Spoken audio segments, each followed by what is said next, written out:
నోరూరిస్తూ ఘుమఘుమలాడే ఈ పులుసేంటో చెప్పుకోండి. ఆనపకాయ పులుసు.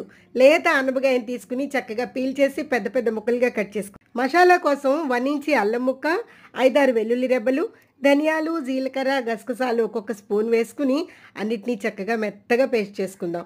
2 ఉల్లిపాయలని కూడా రఫ్గా గ్రైండ్ చేసుకుని పెద్ద ఉసిరికాయ అంతా చింతపండుని నానబెట్టుకుందాం.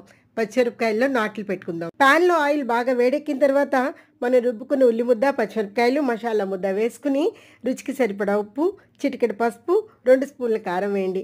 పడుతుంది. అన్నీ బాగా కలిపేసుకుని మూత పెట్టేసి స్టవ్ ఫ్లేమ్ని సిమ్లో పెట్టుకుని చక్కగా మగ్గనివ్వండి. 5 మినిట్స్లో ఆయిల్ సెపరేట్ అయిపోయి చక్కగా మగ్గిపోతుంది.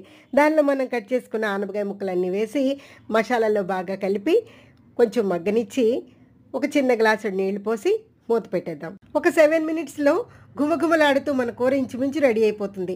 మొక్క ఉడికిపోయిన తర్వాత మనం నానబెట్టుకున్న చింతపండు రసం తీసి దానిలో వేసేసి మూత పెట్టి కొత్తమని ఉడకనిస్తే చేపల పులుసును మించిన లాంటి ఆనపకాయ పులుసు రెడీ.